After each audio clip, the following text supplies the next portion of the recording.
Do you want more success, more growth, more results? Then it's time for the Boundless Success Accelerator from the Modern Observer Group. This isn't your average coaching program.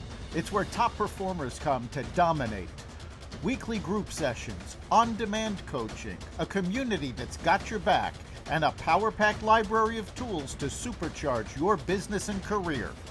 No more excuses, no more waiting. Get in, level up, and start building the life you've been dreaming about.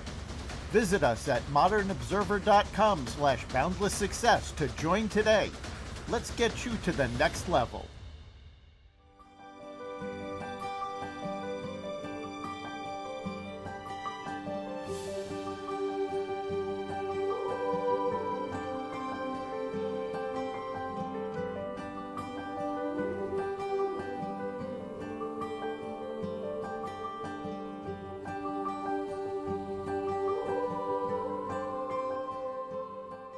We are lighting the candle, a world that works.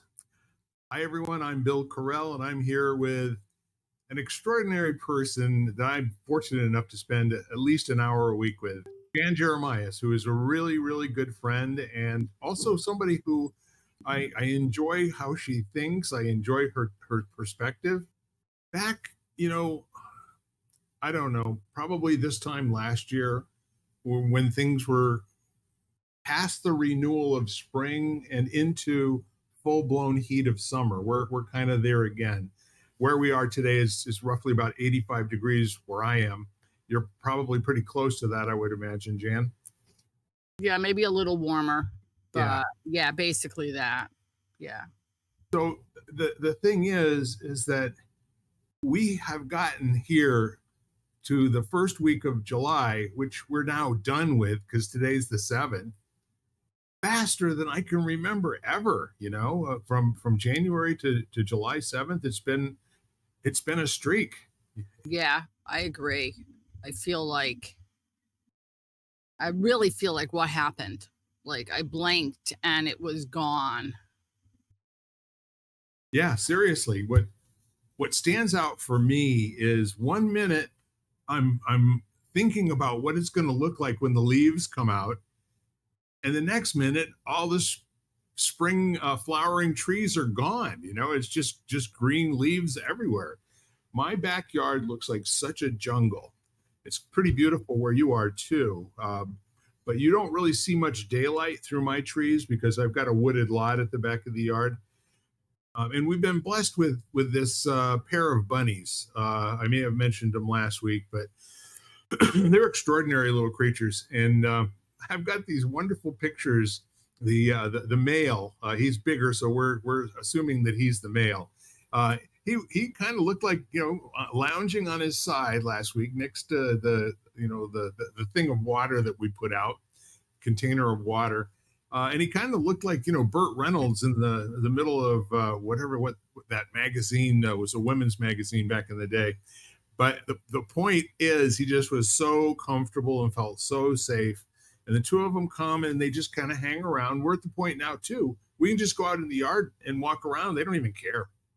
I mean, I cooked my whole meal last night on the grill, and they just sat over there and watched me. No big deal. No, it's great when they do that. It's great when you can be in nature and you don't intrude upon it. Because I feel like, I don't know, I always do feel like they were here first, and so I feel like we need to respect and honor that. Yeah. But I feel the same way. It's like if you can be with nature, and I think the whole idea of Japanese forest bathing, where you actually, move slowly through an area of nature and you sort of as a meditative process versus as a destination.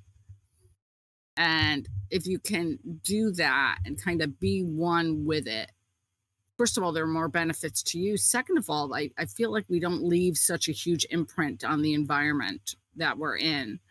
There's just this, we're there, but we don't somehow affect it too much. And we keep its pristine sort of beauty. So there's just that whole idea comes to mind when you describe that. Well, there's an interesting also take to that. The Buddhist philosophy is wherever you are is the most natural place in the world for you to be. That you are part of all of it, and all of it is in you. So, the notion of it's a human being kind of a thought pattern to consider that they would be encroaching on wherever they are and not wanting to mess with it. You know what I'm saying? As opposed to the Teddy Roosevelt philosophy, which would be how can I conquer it and modernize it and develop it, until John Muir got a hold of him, and then he got a little different perspective on what to do with our beautiful natural wonders in the United States of America. But and when you think about anywhere that you are, um, the notion of do I belong here comes up for people a lot more than it does for animals for some reason. The animals are going to be stimulated to take action or passively just enjoy the situation, whatever it is. I'm sure my bunnies are curious as what's that guy up to, or what is that, the notion of them having to worry about making an impact on the world wherever they are. That's an interesting thing to consider. But I do think that's a uniquely human being perspective. We're more self-aware and probably more self-centered than the rest of the animal kingdom, I would say. Yeah, I think animals are much more aware of, like, not in a what's in it for me kind of way, but just like, is this the right place for me to be? Yeah.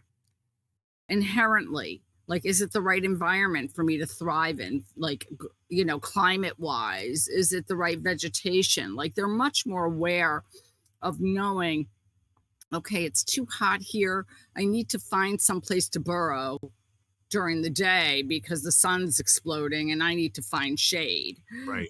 or whatever. Or I'm too conspicuous here, in my coloring, and it makes me prey. And Yeah. so they're much more inherently aware of doing that, Yeah. of being able to observe their surroundings and saying, okay, this is it's okay to be in Bill's yard and I'm safe here and I can stay. And it's not in an ownership kind of way. It's in we can both cohabitate together and and it's cool kind of thing. Like, I don't need to own that space. I can just reside here. Yeah. Yeah. It's the thought that's developing in my head right now is along the lines of the whole way of being for animals is a lot more mindful and present than possibly for human beings, and they're mindful and present out of two desires. The first one is to survive, and the second one is to be in a position to take advantage or to positively use a lucky thing that comes up for them, like discovering a pan of cold water out in the middle of the yard where it wasn't there the day before. And it was a reward for them returning back to the place where they'd come to hang out. So I'm also thinking this whole notion of psychology. And I mean, before, I don't know, 1700s, people weren't really all that interested in, taking a look inwards, the whole Descartes, I think, therefore I am. How necessary is it to justify whether you're really here or not until you're able to get 3 squares a day, have a roof over your head, and be a little bit further up Maslow's hierarchy, which means now you've got time to be self-contemplative. You've got time, trying to understand who you are and why you are and all the rest of that sort of thing. And now that you're doing that, why are you even having those thoughts, which gives rise to Sigmund Freud and all of his stuff that really, once you take a really good hard look at it, probably anybody that runs a stable can tell you that, yeah, the most fundamental human or animal instincts are fight or flight. So you watch a horse, they're either going to run away or they're going to bite you in the hand, you know? But in the meantime, they also have this ability to maybe have a little bit of breaking in on a comfort where it's okay to be around. It's okay to be familiar. It's okay. You're now part of the surroundings that are, usual and customary. But if you thought for a moment that everybody on this planet right now is engaged in the thinking of where am I and what impact am I having on my surroundings, that's probably far from the truth. Most people who are at the level of subsistence and survival that a lot of wild animals are doing things to get from this day till tomorrow. And I think there's a lot more interesting study to go on there than, to interview somebody who lives in Hollywood Hills telling you about the morning that they had, getting their nails done and being concerned about their Ferrari having to go in for a tune-up, or that sort of a thing.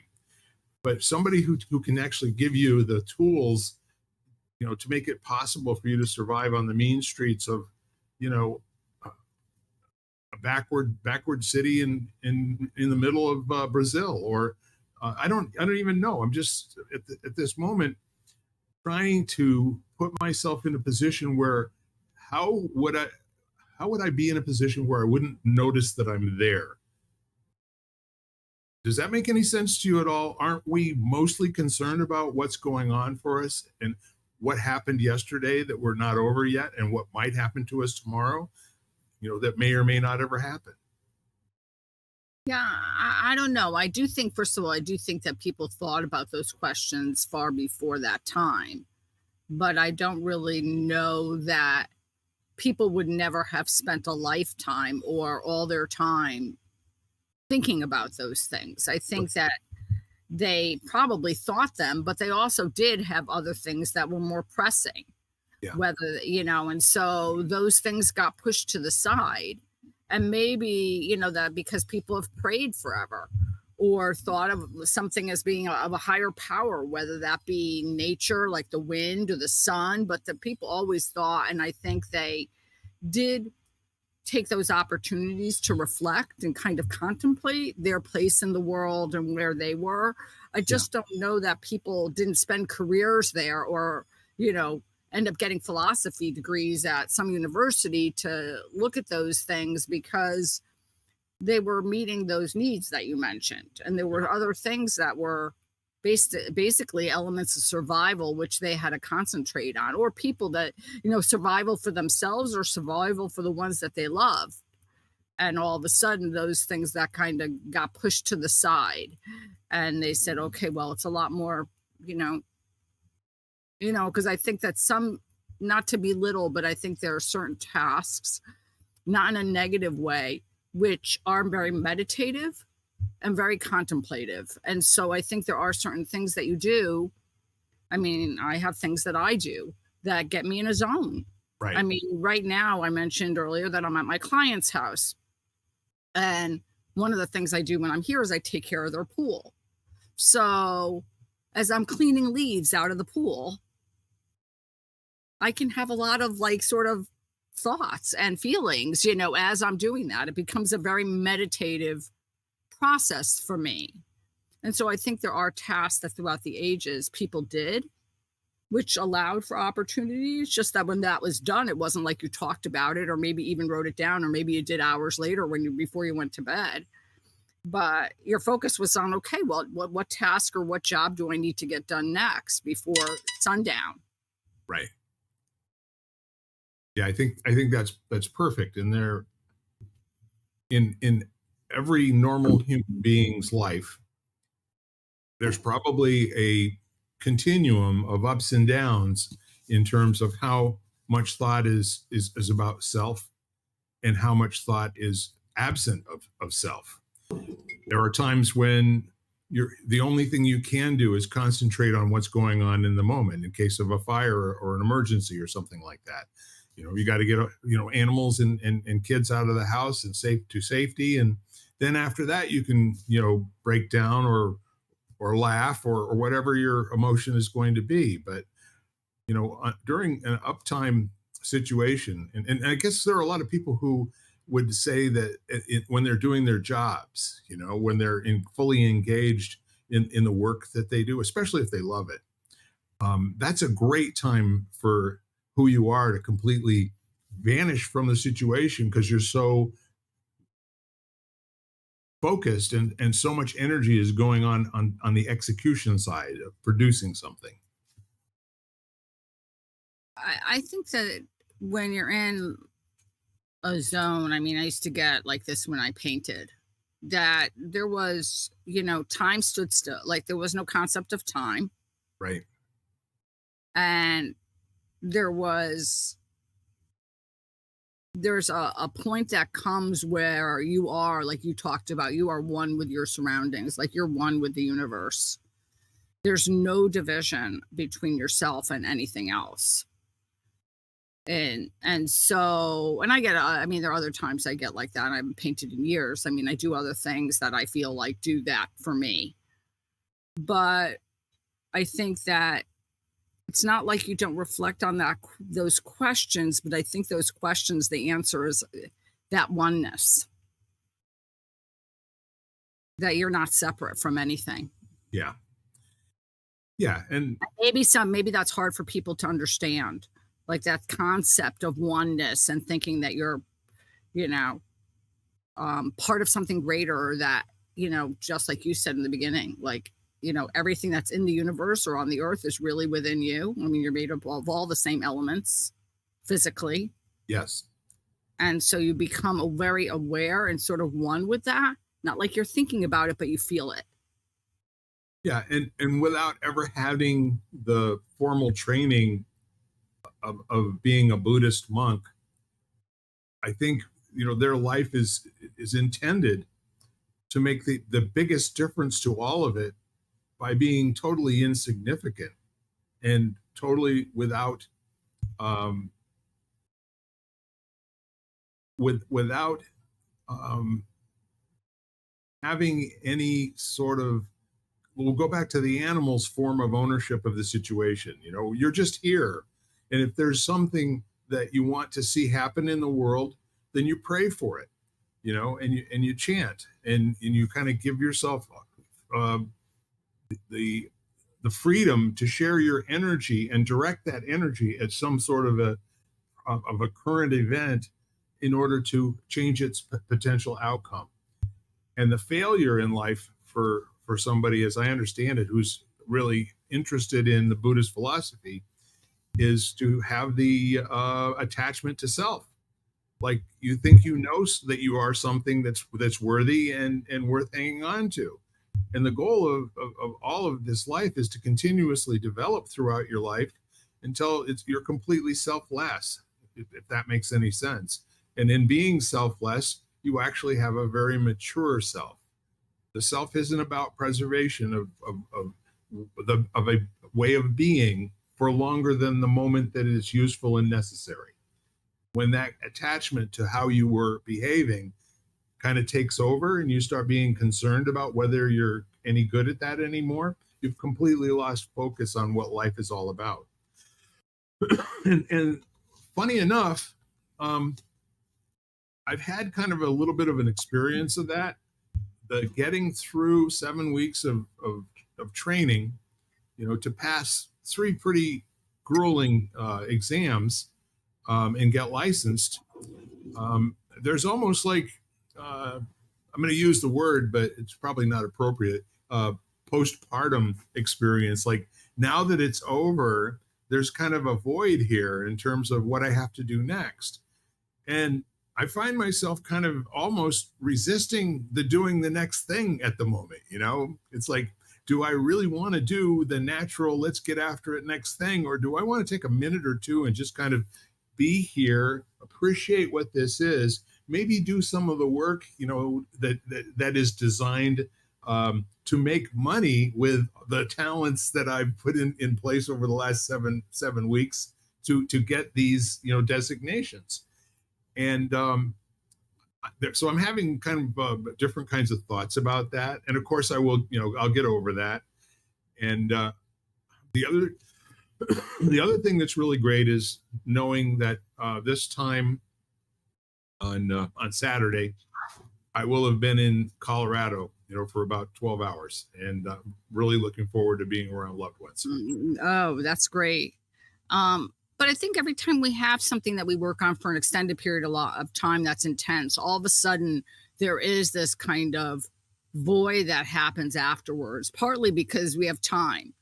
Right. And we were so busy with it, all of a sudden we have more time. And all of a sudden it's like, oh my gosh, like, what am I supposed to do with this time? And it feels off putting and kind of uncomfortable at times because you're like, isn't there something I should be doing? Or shouldn't I be filling up my time with something? Right. And, I just had the contribution to the book project. And it was immediately, since it's 7 of us, there were people there who were like thinking about, okay, what's book 2 and book 3? And I'm like, can we take a breath for a moment? And one is celebrate what we just did and kind of own that.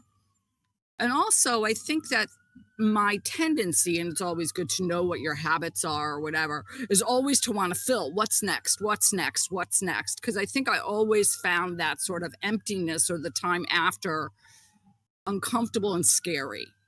And so it was always this immediate reaction within me to sit there and say, okay, well, what can I fill it with? Right. And then all of a sudden having to step back. And I use it in my classes all the time, even if we're doing something like, if we focus on letting go, is like we get to choose in a lot of ways what we want to fill our time with or what we want to fill up with. And so now I'm kind of like, can I pause for a few breaths, enjoy this, and then make a conscious choice? Like make a choice, like what do I want to do next? And where do I want to go from here? Because I think that our immediate reaction is like, okay, especially because in general, if you're like me, I'm a doer. I like to do. So my tendency is to like, okay, let's go. What's next? What's next? And it's very interesting because my friend who's on the book with me is very slow and sort of like takes things very slow. And she's really excited to move forward.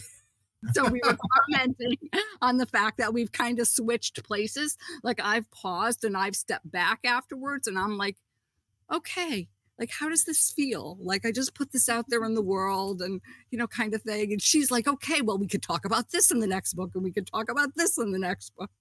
Yeah. So it's just kind of funny to kind of know where you're at and kind of judge it from there. Like not to say I'm going to not rush into the next thing or not move fast when it's warranted, but just to allow myself the space to be able to make that choice. Yeah. Yeah, it's funny what you just said. There were several times over this weekend, especially when I was home by myself Saturday, Sunday, and today, where I'm sitting there thinking, golly, it just seems like I ought to be doing something else, And then I go, no, wait a minute, you're a grown. Well, what I said was, don't listen, but you're a grown ass man. You can do whatever you want, Which is what I tell my wife when she says that she wants to do X, Y, and Z. I say, well, yeah, you're a big girl. You get to make choices about those things, And so I kind of smile at myself a little bit. It's been a long time since I've had a thought that maybe I ought to be doing something else, That's not something that's crept into my thinking all that much, probably in recent memory. But over the weekend, it was frequent. And then I would just grin at myself like, maybe someday you'll actually grow up, Bill. I don't know if you're going to do it anytime soon, but. Well, I feel like that all the time. Yeah. Maybe I'll grow up someday. But I do think that there is something. Well, because I think that in general, when you always think like what's next, or you have like, okay, well, let me do this. And there is very little thought involved. Like it's almost like you do it because you don't want that empty space. Yes. You don't want to have those opportunities to kind of start to question or whatever. And then all of a sudden, when that happens, you've taken out the element of creativity because you're kind of like you're moving in a very unconscious way. Right. So there's really very little creation or innovation that can happen there because And I think that that's one of the things that's wrong with like the whole, the school system, for example, the fact that, okay, you do this much school and then you go to college and then you go to, and then you go to graduate school and then you go to whatever, you do whatever degree. And there's very little like sort of innovation and kind of like discernment of like, oh, is this really what I want to do?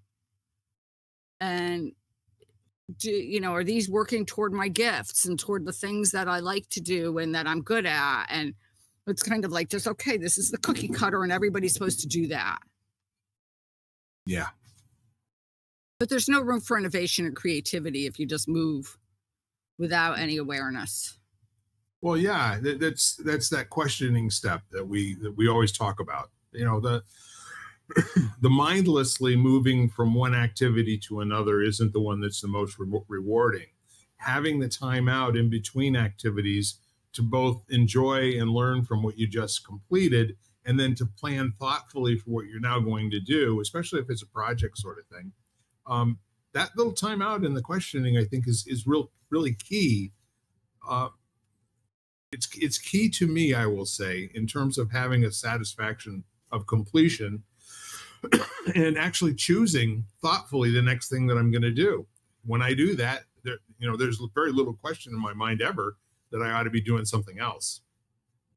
Mm-hmm. Yeah. Well, I definitely can understand that there's very little. And I think there are times when I feel like that, and then there are times that I don't, And I guess that's what I was saying before, is that sine wave of the continuum, where sometimes we are and sometimes we're not, on almost any given subject. On any given subject, right? Exactly. Yeah, I would say, it was interesting because I think that, they always say everything comes, like you're saying, in waves, basically. Mm-hmm. And, I was on with a friend of mine, and she's British and from the UK, and it always, like, some of these phrases or whatever, she says, I always think about it as there'll be another bus along anytime now. And it made me smile because I thought to myself, it just seemed very, like, non-US thing to say. Yeah. Was that Wendy by any chance? No. It was my friend Kimber. They do have different ways of saying the same thing, Absolutely. Touch wood. It's instead of knock on wood, they say touch wood. The same insecurities, probably sometimes a little more amplified.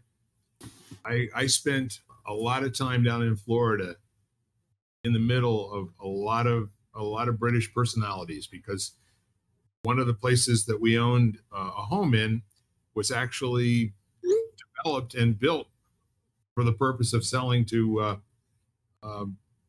British expats, so that they could, instead of going to Spain for their vacations or their holidays, they would come to the United States. And then they started off down in the Miami area, and then they bid the prices up there, and then they found their way up to Orlando, and then bid the prices up there, and different way of thinking. And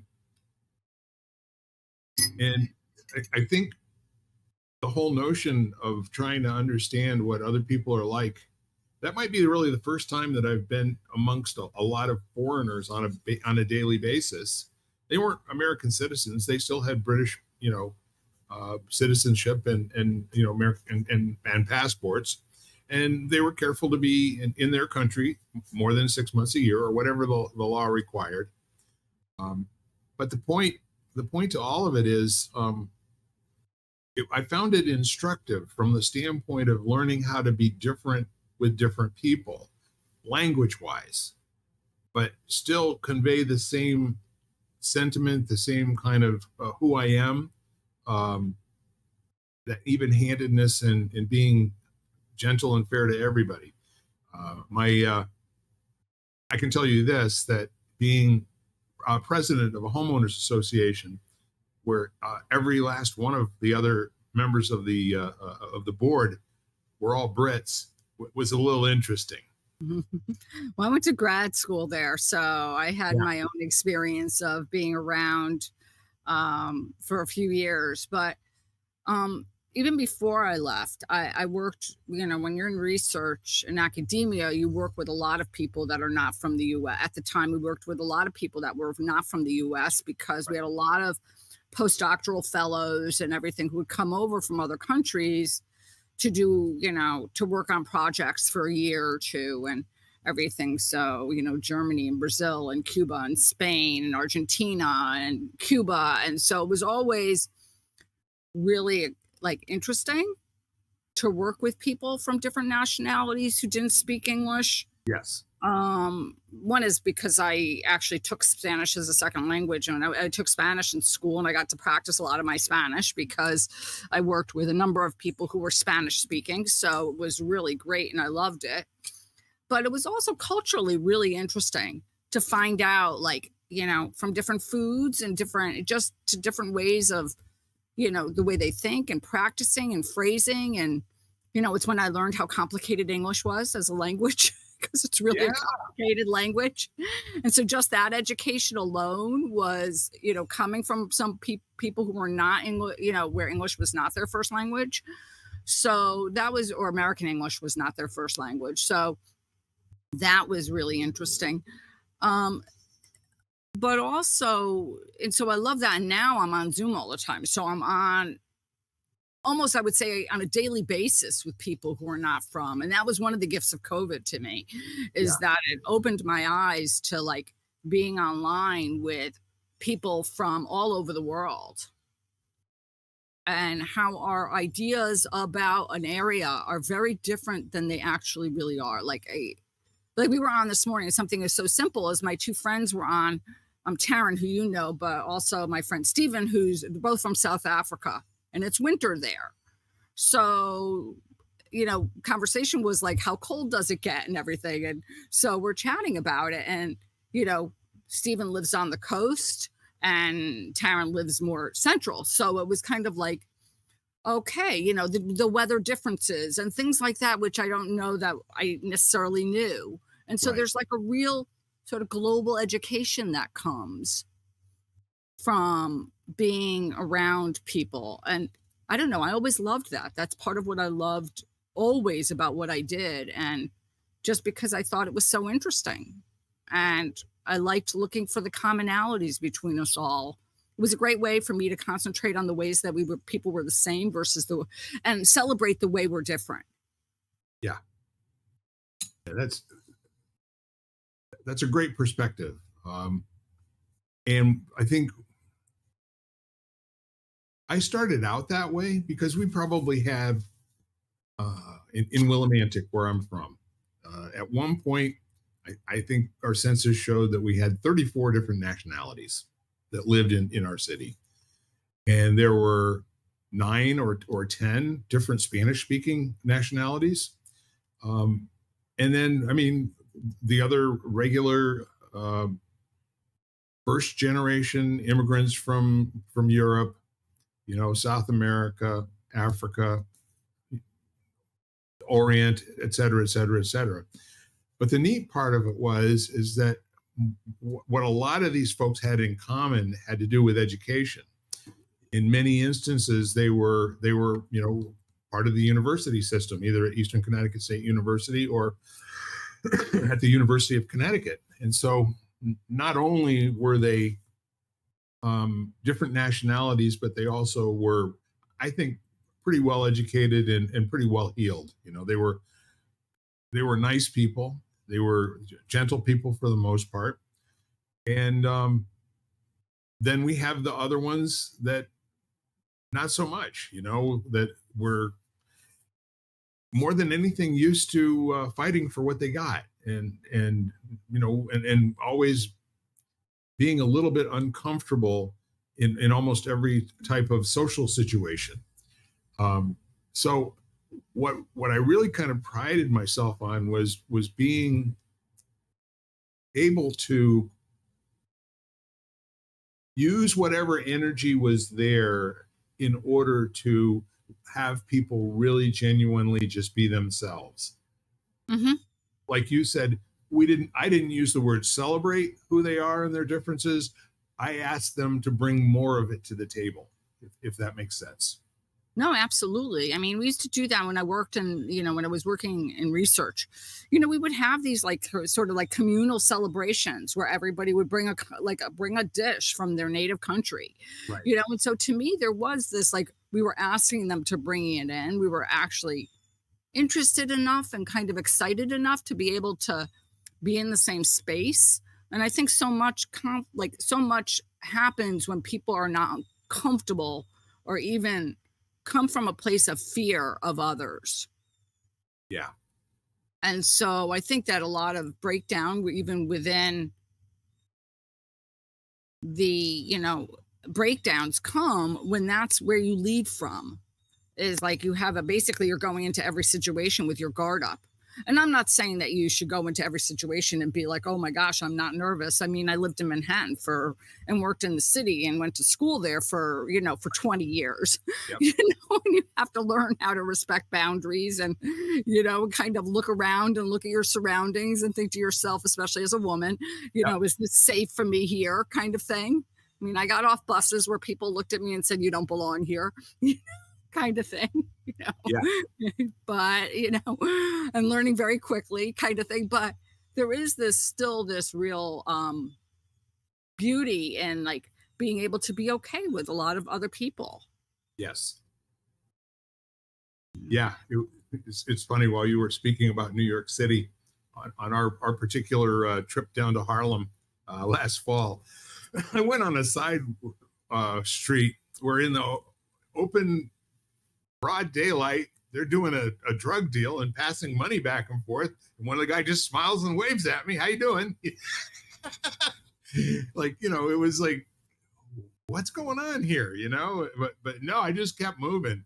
And the coaching that I got when I was going to New York back in the 90s was just don't look like prey. Mhm.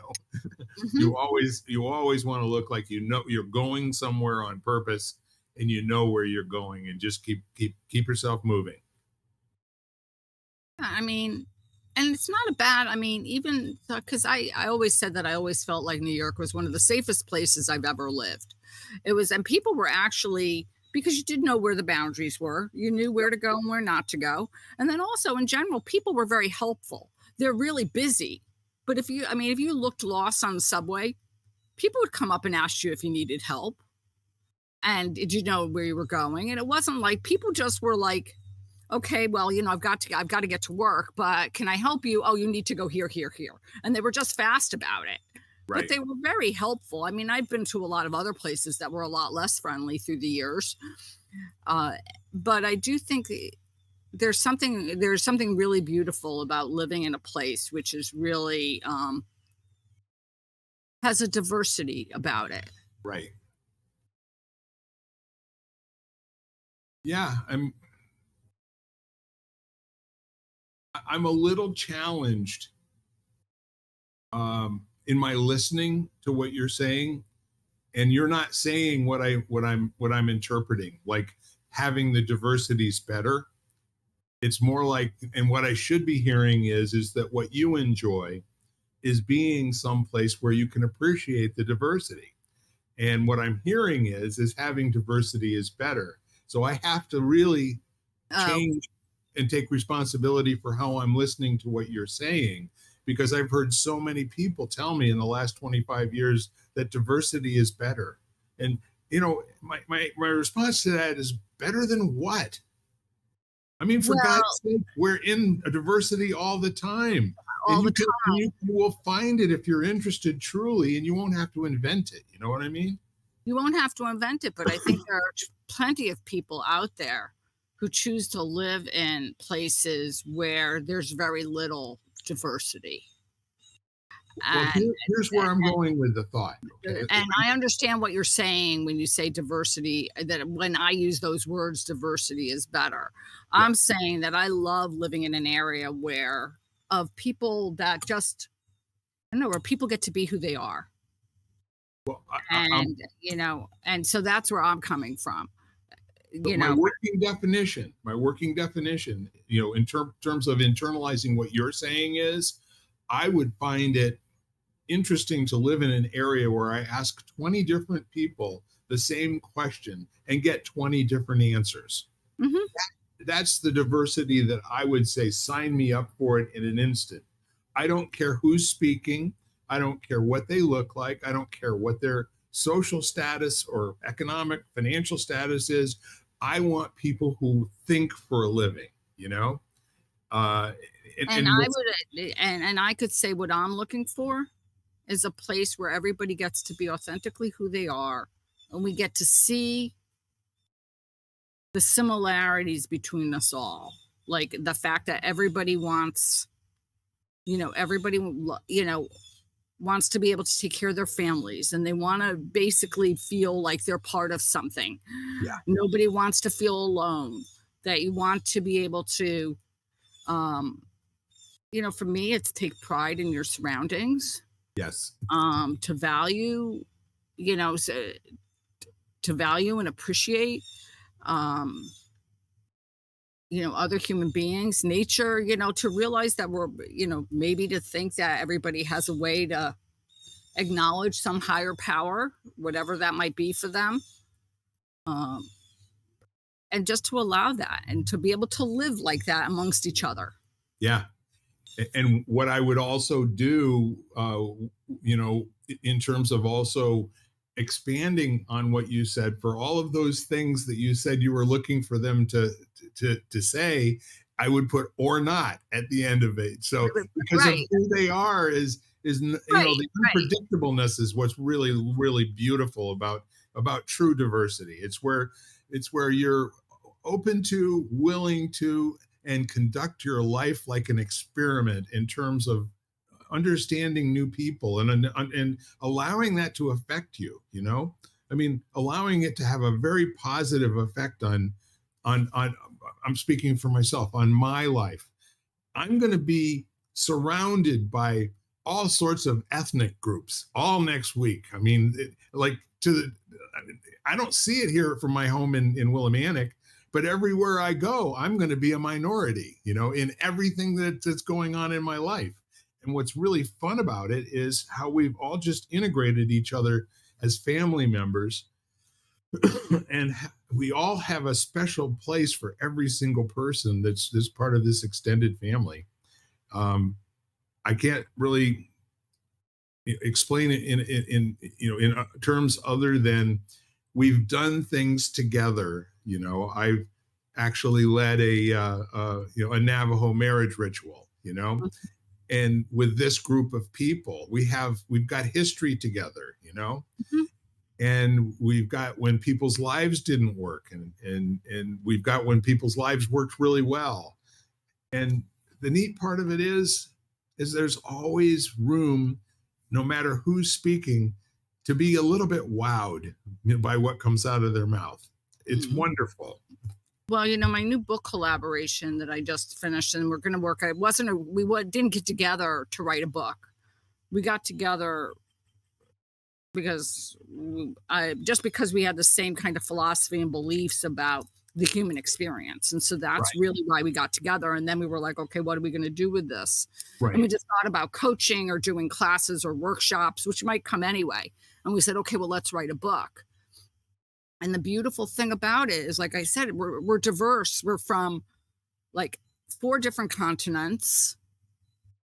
We're different ages, we're Yeah, different genders, and yet we've all have this shared experience and shared respect, sort of like you're talking about yeah, and I think when you are in circles like that, you realize how much you are the same, and how you the excitement that comes from when other people share, and there's not any feeling of fear or insecurity that comes about based on that connection and that relationship. And it's probably one of the first experiences where I've had that experience, where it was probably one of the most easeful collaborations I've ever done. right. And that was actually amazing to me, was the fact that it was so like the whole process from beginning to end, the way we wrote the book, the way we decided to carry through, like little, like from little details to big details, were very like it just kind of unfolded as naturally as it could have.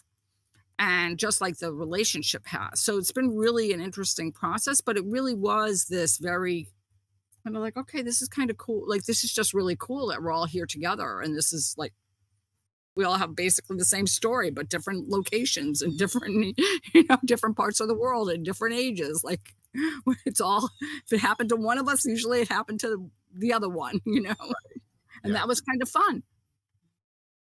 Yeah. If you think about how life used to be before World War II, dating back hundreds of years, most people grew up and found a way to make a living within 5 miles of where they were born. People didn't have to become world travelers in order to, in order to make things happen financially. But since World War II, there's been a lot more mobility. People don't retire from the first job that they get anymore. They are willing to change jobs a number of times during a career. They're willing to move to different cities. But I still remember with wonder Walt Disney and all of the different things of the world that he brought together on the color televisions set every Sunday night, where we got to learn about Polynesians, and we got to learn about Koreans and Japanese and Africans, and just all of these things that came into the home to open us up to, oh, this is what the Swiss Alps is all about. This is the Lippensonners, just on and on and on and on. So the point being that now, while we're all moving around, there's almost a void in terms of anything that's positively celebrating who we are as part of all of it. There's no longer like a bigger thing that we can bring into our homes that makes us all feel good for an hour because other people are different than we are. Yeah, I think one of the things, and I love what you shared, because I really do think that's true. I think that that's the way it happened. And, and I think chronologically or historically, that's what happened. But I think that within all that, we did lose some sort of family unit and family dynamic when people ended up, like you said, it used to be that people had jobs 5 miles away from their house. They also lived 5 miles from probably, I don't know how many umpteen family members. In many cases, they lived in the same home. Exactly. And if they didn't live in the same home, they lived within driving distance, and it wasn't that far. And every week, like my mother talks about it, like they lived in Westchester, which was considered the country compared to like the Bronx and, other Bronx, New York and other areas. And Right. everybody and all my grandmother's brothers and sisters that were local would come out every Sunday.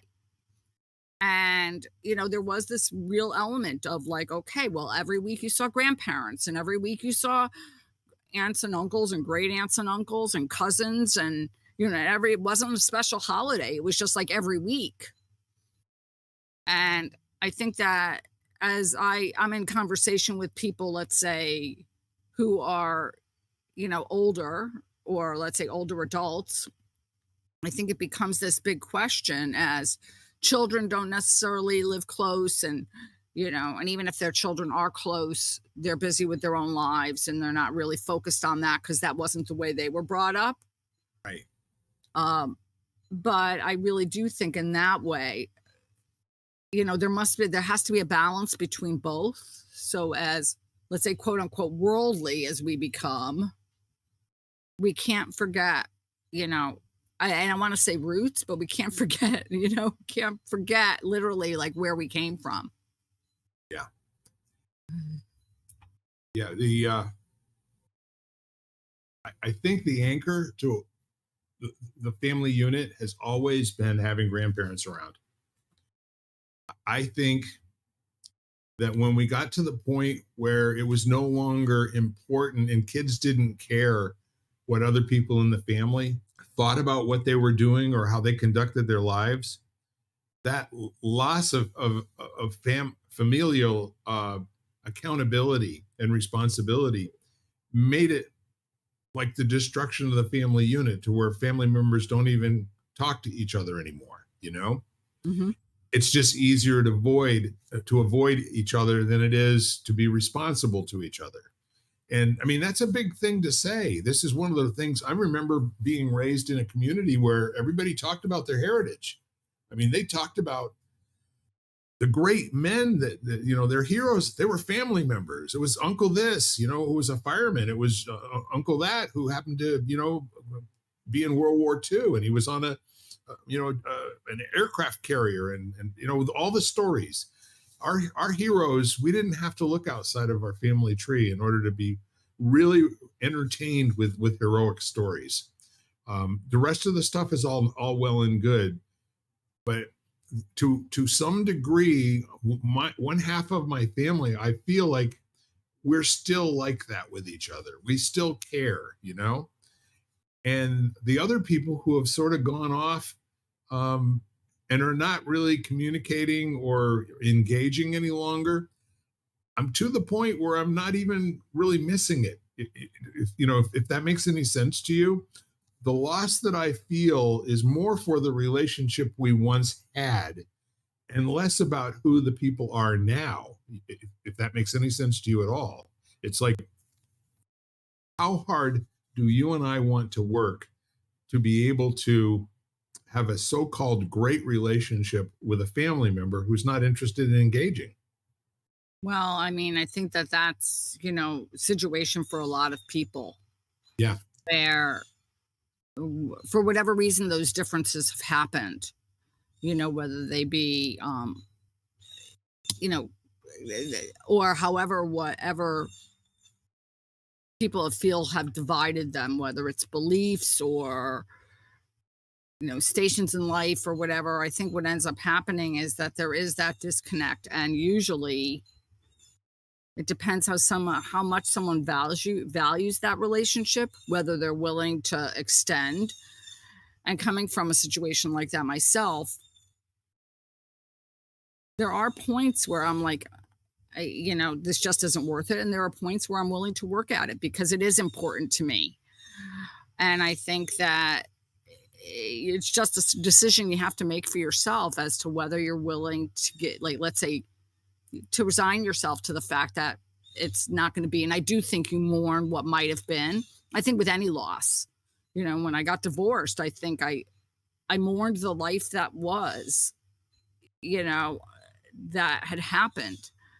I also mourned what I thought the future might be. Right. And I think that that's also what people mourn when there's when a relationship is not what they thought it would be, or that connection. Because I think we have these ideas or these expectations about what we feel like life will be. And then all of a sudden we have to, like you talk about attachment, we have to let go of what ideas we had to be present for what is. Right. I agree. I absolutely agree. And I also think that inside of every cloud is a silver lining called yes and. All that, plus look at the great life you and I have. Look at all the wonderful human beings that are here. We don't have to look very far, to find people who are willing to engage with us on a daily basis. It's marvelous. No, absolutely. And with this whole mishap things, I mean, it's pretty amazing to me, the people who kind of reached out. And that was, in the kindness of people, from, people who decided they were going to walk Tonka to my clients who are letting me stay at their house because they have a fenced in yard and I don't have to worry about walking him, and, shout out to them, so all of a sudden it's like, and yeah, like you talk about expectations, and then there are the people who you think really should reach out who don't, We've got to be, in every instance, be willing to be educated by what's really going on, what actually is, as opposed to our romance about it, right? That's right. And then also to be able to practice a little bit of compassion, because in general, you really have no idea what's going on in someone's life. So if they don't reach out, well, they may not be reaching out for a reason. They have a lot going on. They have something that happened, and most likely you don't know. That's a true story. And the flip side of that, because there's always the front and the back. The flip side of it is someone who's got that involved of a story for that long. I'm not really interested in hearing all that much about it sometimes. Although I've been really delighted when I call somebody who's done nothing but complain about their life to me for years, and they say something and it sounds like they're going off on that track again. And then they say something really brilliant like, oh yeah, but you've heard it all before. What's going on in your life? Either that or they make it through in some way. Exactly. And then all of a sudden they're like, okay, they've moved forward in some way. Yes. That seems to be a move in the right direction. Yep. So, and then that's beautiful too. I absolutely love hearing stories about how people are winning. That's over. It's done with. It didn't take me down. I'm so looking forward to whatever comes next. Sounds good to me. Amen. So, isn't this a brilliant day? It is. It's now I'm outside and I realized just now, I'm like, oh, it's raining. I'm under this umbrella, so I don't feel the rain. But I'm like, oh, it's like not torrential, but I'm like, oh, it's drizzling out there. It's like, that's why Tom has probably started to act funky, because maybe it's thundering or starting to they said possible thunderstorms, and he's not a fan of that. Yeah. I could feel it in my joints this morning that it was coming. But funny enough, it seemed like it's been bright sunlight out there all day.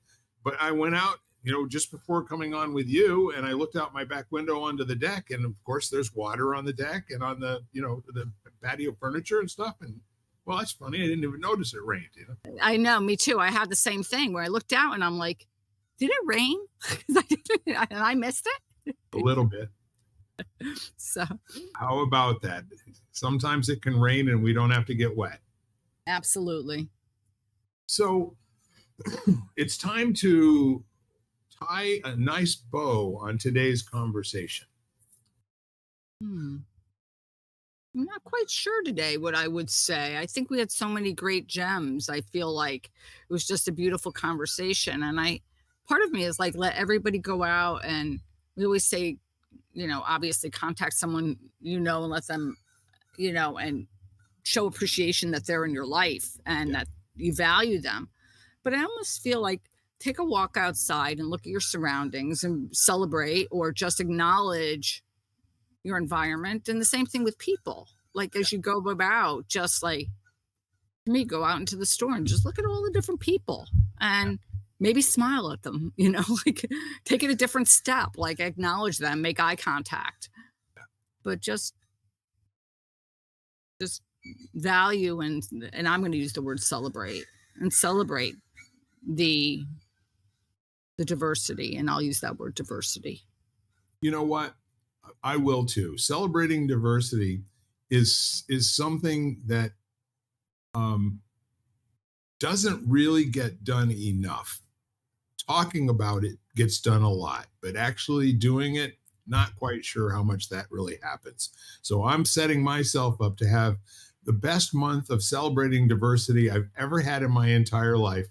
And I'm going to be swimming in diversity all next week, which is so cool. And I'm so looking forward to it.